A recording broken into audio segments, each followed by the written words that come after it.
यार दोस्तों, हम फिर से लेकर आ चुके हैं आप लोगों के लिए शाम की सभी ताजा और बड़ी खबरें। फटाफट अंदाज में एक एक कर बताएंगे आपको आज देश और दुनिया से क्या बड़ी खबरें निकलकर सामने आ रही हैं। लेकिन उससे पहले दोस्तों एक नजर डाल लेते हैं सुर्खियों पर।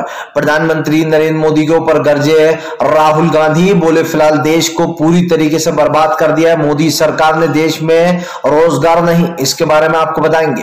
वहीं पर अगली बड़ी खबर में हम आपको बताएंगे दोस्तों, आंध्र प्रदेश में और तेलंगाना में भयंकर मोदी सरकार का विरोध, हेलीकॉप्टर ही नहीं उतरने दिया। जी हाँ, जमकर काले गुब्बारे छोड़े गए, इसके बारे में भी आपको बताएंगे। वहीं पर अगली बड़ी खबर में हम आपको बताएंगे दोस्तों, सुप्रीम कोर्ट पहुंचा अग्निपथ योजना मामला, बोले फिलहाल युवाओं का भविष्य बर्बाद हो रहा है, इसके बारे में भी आपको बताएंगे। वहीं पर अगले बड़े खबर में हम आपको बताएंगे दोस्तों, सुप्रीम कोर्ट के जज ने दे डाली सीधी सीधी चेतावनी अंधभक्तों को, सुप्रीम कोर्ट पर ना करें ये सब कुछ वरना पड़ेगा महंगा, इसके बारे में आपको बताएंगे। वहीं पर अगली बड़ी खबर में हम आपको बताएंगे दोस्तों, पैगंबर मोहम्मद साहब के बारे में विवादित टिप्पणी करना नूपुर को पड़ गया भारी। एक के बाद एक दोस्तों आपको बता दें, लोगों का जो एक रोष कह सकते हैं इसको निकल कर आ रहा है कि पैगंबर मोहम्मद साहब के बारे में जो टिप्पणी की गई है उसके बाद नूपुर की गिरफ्तारी अब तक नहीं हुई है, इसके बारे में आपको बताएंगे। वहीं पर दोस्तों केसीआर के बेटे ने मोदी सरकार को बता डाला जुमलेबाज। जी हाँ, बोले नरेंद्र मोदी एक जुमलेबाज प्रधानमंत्री है, इसके बारे में आपको बताएंगे। वहीं पर अगली बड़ी खबर में हम आपको बताएंगे दोस्तों, अब मीडिया रोने लगी, बोले प्रधानमंत्री नरेंद्र मोदी की सुरक्षा में बड़ी चूक हुई। आप समझिए दोस्तों, गुब्बारे छोड़ दिए जाते हैं काले तो प्रधानमंत्री नरेंद्र मोदी की सुरक्षा में चूक हो जाती है, इसके बारे में बताएंगे। वहीं पर अगली बड़ी खबर में हम आपको बताएंगे दोस्तों, असदुद्दीन ओवैसी का बीजेपी के ऊपर बड़ा हमला, बोले मुसलमानों को बदनाम करते हैं आरएसएस और बीजेपी वाले, इसके बारे में आपको बताएंगे। वहीं पर अगली बड़ी खबर में हम आपको बताएंगे दोस्तों, जी दरअसल आपको बता दें, गृह मंत्री अमित शाह को लगा बड़ा झटका, आतंकवादी लश्कर के साथ अमित शाह की फोटो लीक, लोगों ने लिए जमकर सोशल मीडिया पर उनकी क्लास, इसके बारे में भी आपको बताएंगे। तो सारी खबरें फटाफट अंदाज में देंगे, एक एक कर देंगे। फिलहाल खैर चलिए बढ़ते हैं सबसे पहली और सबसे बड़ी खबर की ओर। दरअसल दोस्तों आपको बता दें, प्रधानमंत्री नरेंद्र मोदी का जगह जगह हो रहा विरोध, लोगों ने छोड़ दिए काले गुब्बारे तो किला पुटे भाजपाई।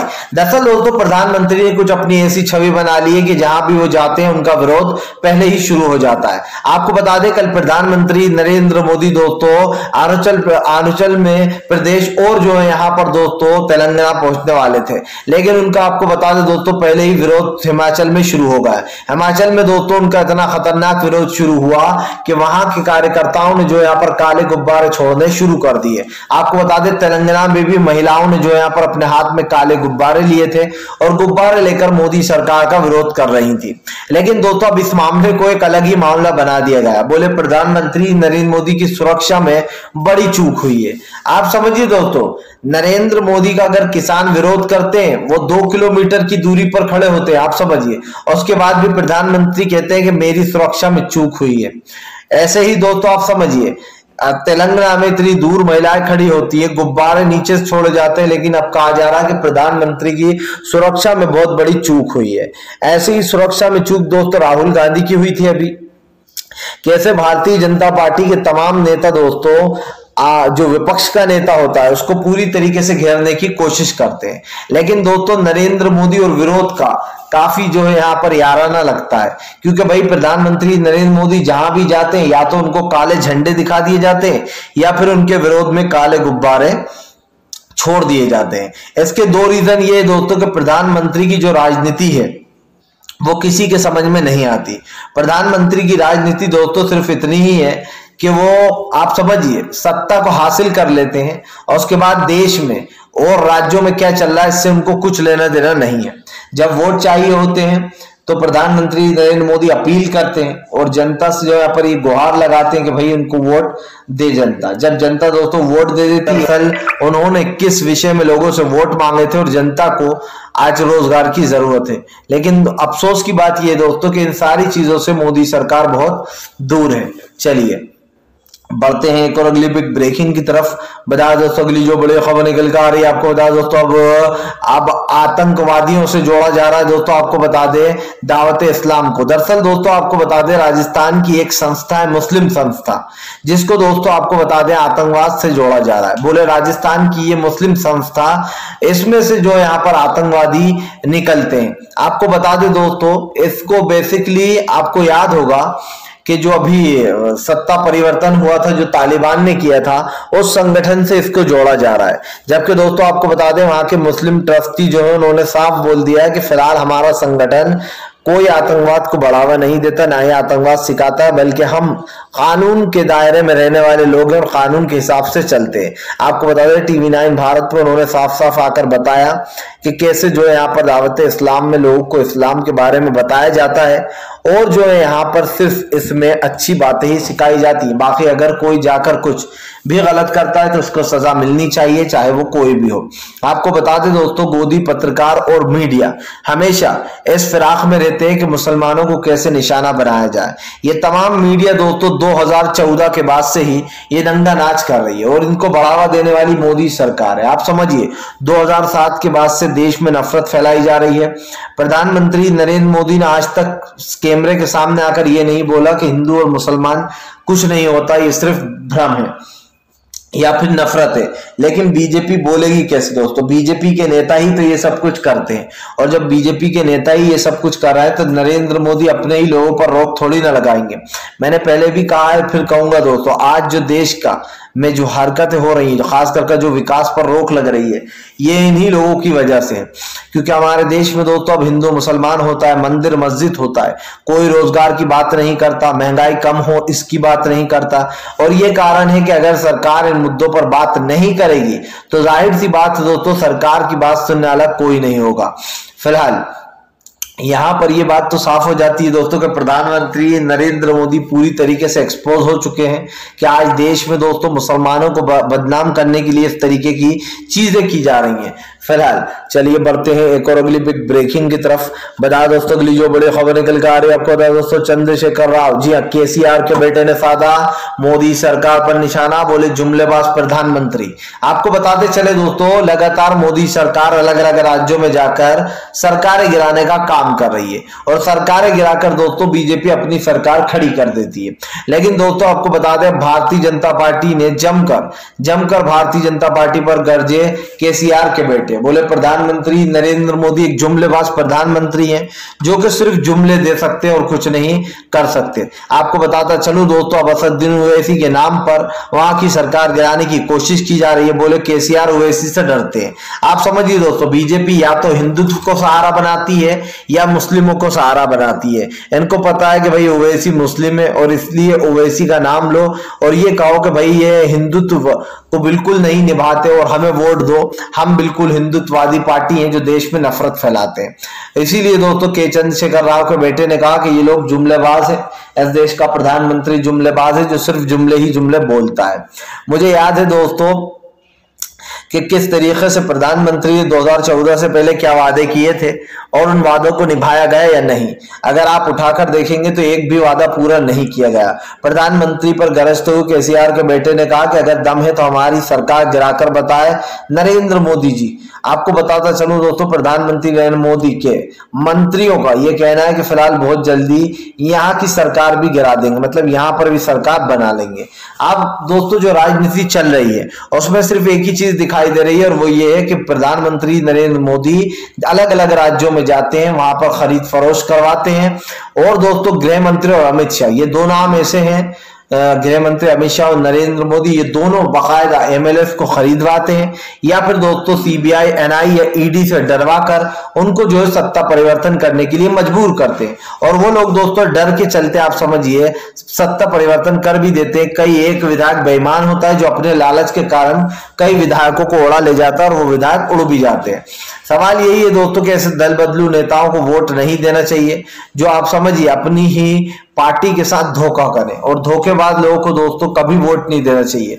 क्योंकि जो लोग आप समझिए जनता से वोट लेते हैं किसी और पार्टी के नाम पर और जाकर किसी और से मिल जाते हैं, तो ऐसे लोगों का दोस्तों क्या धर्म और क्या ईमान है। ऐसे लोगों को वोट देने से अच्छा तो यह है कि हम वोट ही ना दें, क्योंकि वैसे भी भारतीय जनता पार्टी को लगता है कि हर जगह हम अपनी सरकार बनाएंगे और हम जो वोट दे रहे हैं वो वेस्ट जा रहा है। मेरे हिसाब से तो ये होना चाहिए दोस्तों कि अब देश में वोट देने का चलन ही खत्म हो जाना चाहिए। जी हाँ, क्योंकि भाई अब तो टास्क के बल पर यह तय होना चाहिए किसकी सरकार बनेगी और किसकी सरकार नहीं बनेगी। चलिए बढ़ते हैं एक और अगली बिग ब्रेकिंग की तरफ। बता दोस्तों अगली जो बड़ी खबर निकल कर आ रही है, दरअसल दोस्तों आपको नरेंद्र मोदी को लगा बड़ा झटका, ममता बनर्जी ने खोला मोर्चा। दरअसल दोस्तों ममता बनर्जी ने मोदी सरकार पर हमला बोल दिया। ममता बनर्जी का कहना है कि भले ही महाराष्ट्र में मोदी सरकार ने अपनी सरकार बना ली हो, लेकिन जनता का दिल नहीं जीत पाएंगे। आपको बता दें ममता बनर्जी ने कहा कि प्रधानमंत्री नरेंद्र मोदी लोकतंत्र की हत्या करने पर तुले हुए हैं। वो अलग अलग राज्यों में अलग अलग तरीके से खरीद फरोख्त करते हैं और जनता के पैसे से ही जनता को लूटने का काम करते हैं।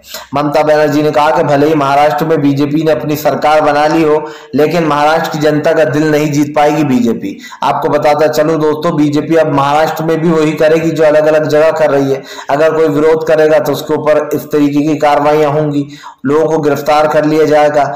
क्योंकि दोस्तों जहां बीजेपी की सरकार नहीं होती वहां बीजेपी को बड़ा अफसोस होता है कि मुस्लिम खुश कैसे हैं, और जहां बीजेपी आ जाती है दोस्तों वहां मुसलमानों के जितने राइट्स है वो सब कुछ छीन लिए जाते हैं। खास कर दोस्तों लोकतंत्र में ने जो अधिकार दिए हैं उन अधिकारों का भी हनन किया जाता है। बाबा साहब अम्बेडकर ने सभी के लिए एक जैसा संविधान और एक जैसा कानून बनाया, लेकिन अफसोस की बात यह है दोस्तों कि मोदी सरकार ना ही उस कानून को समझती है ना ही उस संविधान को समझती है। बाबा साहब अम्बेडकर की लिखी बातें, बाबा साहब अम्बेडकर का लिखा हुआ संविधान मोदी सरकार झुटलाने पर तुली है। ये वही लोग हैं दोस्तों जब अक्षय कुमार की फिल्म आ रही थी तो एक नया इतिहास गढ़ने की बात कर रहे थे। यहां तक कि मोदी भक्त अक्षय कुमार ने अपनी फिल्म में अनशन जानकारी दी है और उसकी पृथ्वीराज चौहान जो बुरी तरीके से पिटी उसका कारण ही यह था कि उसने पूरा इतिहास ही बदल दिया। और याद है आपको अभी गृह मंत्री अमित शाह ने कहा था कि इतिहास में बदलाव होना चाहिए, फिर से एक बार इतिहास को लिखना चाहिए। अब आप समझिए दोस्तों इतिहास में कौन बदलाव करेगा और कौन फिर से इतिहास को लिखेगा। यानी कि जिन लोगों ने जान दी, जिन लोगों का इतिहास था और उस इतिहास को आप फिर से लिखने की बात कर रहा हूं। दरअसल दोस्तों ये लोग गांधी को पूजने वाले नहीं बल्कि ये लोग गोडसे की पूजा करने वाले लोग हैं। इनको गांधी की बातें बुरी लगती हैं और गोडसे की बातें दोस्तों गुड़ से मीठी लगती हैं, क्योंकि दोस्तों गोडसे भी इनकी विचारधारा का ही था। जी हाँ, किस तरीके से देश में गोडसे की पूजा की जाती है जिसने गांधी जी की हत्या कर दी थी। इससे बुरी बात और क्या होगी कि हमारे देश में उन लोगों को भी पूजा जाता है जो लोग हत्यारे होते हैं, जिन लोगों ने लोगों की हत्या की होती है। चलिए बढ़ते हैं एक और अगली ब्रेकिंग की तरफ। बता दोस्तों अगली जो बड़ी खबर निकल कर आ रही है, दरअसल दोस्तों आपको बता दें एक बार फिर से जो यहाँ पर राहुल गांधी ने खोला मोदी सरकार के खिलाफ मोर्चा। बोले देश में महंगाई बेरोजगारी लगातार बढ़ती चली जा रही है लेकिन इन मुद्दों पर सरकार बात नहीं करेगी। राहुल गांधी ने केंद्र सरकार पर हमला बोलते हुए कहा कि अग्निपथ योजना लाकर अब युवाओं का भविष्य बर्बाद करने की तैयारी है। आपको बता दोस्तों अग्निपथ योजना का जो मामला है वो सुप्रीम कोर्ट भी पहुंच चुका है, जहां पर इसके खिलाफ एक याचिका दायर की गई है कि इस अग्निपथ योजना को खत्म किया जाए, युवा के भविष्य के लिए खतरनाक है। आपको बताता चलूं दोस्तों राहुल गांधी ने कहा कि केंद्र सरकार लगातार जानबूझकर युवाओं के भविष्य के साथ खेलने की कोशिश कर रही है, क्योंकि दोस्तों देखिए सबसे बड़ी बात यह है कि आज युवा हमारे देश की रीढ़ की हड्डी है और उसको ही अगर रोजगार नहीं मिलेगा तो ये बहुत दुख की बात है।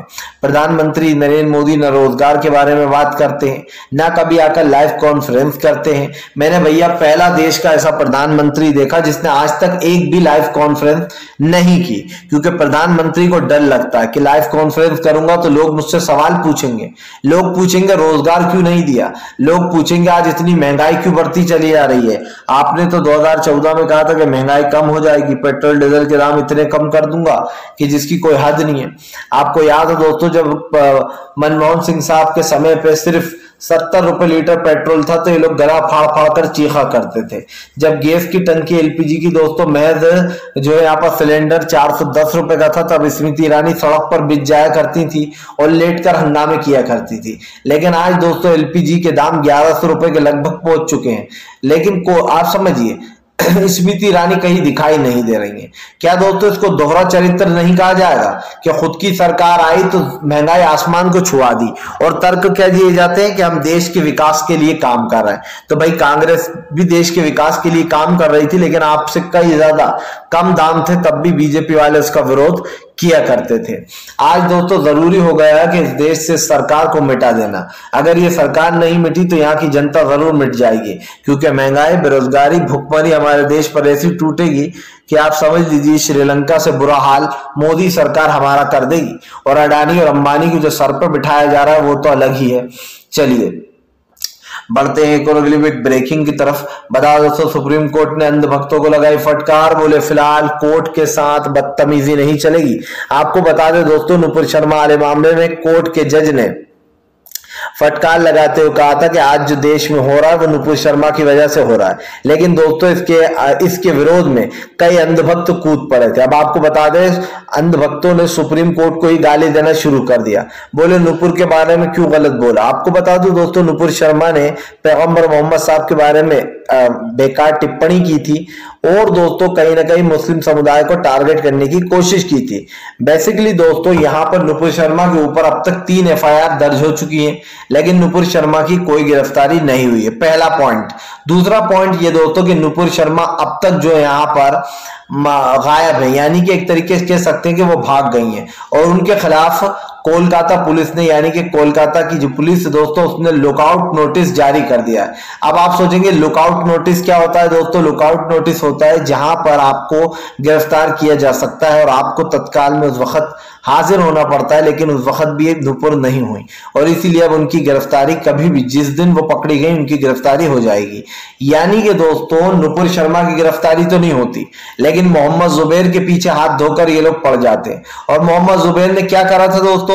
महज उनका 2018 का एक वीडियो का क्लिप है, और दोस्तों समझिए, वो फिल्म बाकायदा सेंसर से पास हुई भी है। अगर किसी फिल्म को दोस्तों सेंसर पास करता है तो उसको UA जो भी सर्टिफिकेट देना है वो सेंसर बोर्ड देता है। लेकिन दोस्तों उस फिल्म में कुछ ऐसा आपत्तिजनक उस सीन में था नहीं, जिसके चलते एक ट्विटर हैंडल ने मोहम्मद जुबैर की शिकायत दर्ज की। और शिकायत करने का तरीका आप देखिए कि उसके ट्विटर हैंडल अकाउंट पे सिर्फ एक फॉलोवर, उसने दिल्ली पुलिस को मोहम्मद जुबैर का 2018 का एक जो ट्वीट था उसको टैग किया और उस पर अपनी कंप्लेन लिखी। समझ में ये नहीं आया दोस्तों कि दिल्ली पुलिस ने मोहम्मद जुबैर को बुलाया किसी और मामले में और गिरफ्तार कर लिया, ये कहकर कि हम आपको गिरफ्तार करते 2018 यानी कि 2018 के एक मामले में, जहां पर आपने एक वीडियो क्लिप शेयर किया था और हिंदू की भावनाओं को ठेस पहुंचाई, हिंदू भाइयों की। लेकिन दोस्तों उस वीडियो में ऐसा कुछ भी नहीं था, जिसके बाद दोस्तों मोदी सरकार की जमकर आलोचना हो रही है कि भाई नुपुर शर्मा की गिरफ्तारी तो नहीं होती, लेकिन मोहम्मद जुबैर की गिरफ्तारी जरूर हो जाती है। और वो भी दोस्तों एक ऑल्ट न्यूज के एक फैक्ट चेकर, जो कि न सिर्फ सच्चाई सामने लेकर आते हैं बल्कि फर्जी वीडियो जो वायरल किए जाते हैं दोस्तों, उनका सच मोहम्मद जुबैर बहुत ही आसानी से और बहुत अच्छे तरीके से प्रेजेंट करते हैं। फिलहाल चलिए बढ़ते हैं एक और अगली बिग ब्रेकिंग की तरफ। बता दोस्तों, कानपुर पुलिस मांगे माफी। जी हाँ, उत्तर प्रदेश पुलिस शाहजहांपुर की। दरअसल दोस्तों आपको शाहजहांपुर का वो वीडियो याद होगा जहां पर 8-8 लोगों को बेरहमी से मारा जा रहा था।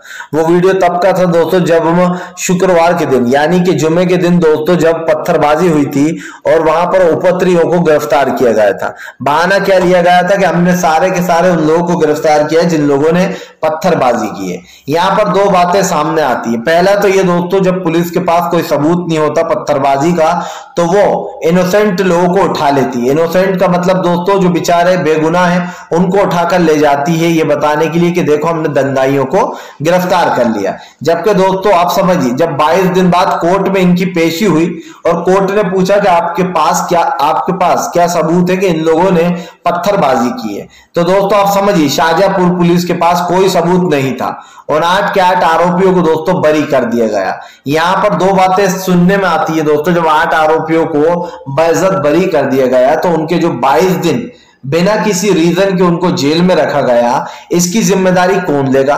सबसे बड़ा सवाल यह है कि आज देश में जो युवाओं के साथ हो रहा है दोस्तों, वो एक बहुत ही सोचने और समझने वाली बात है, क्योंकि युवाओं के साथ जो खिलवाड़ किया जा रहा है, खास कर बिना किसी एविडेंस के किसी को भी उठा ले जाना, ये लोकतंत्र के खिलाफ तो है ही, लेकिन दोस्तों ये कानून के सेक्शन के खिलाफ भी है और उस पुलिस वाले के ऊपर सख्त से सख्त कार्रवाई हो सकती है।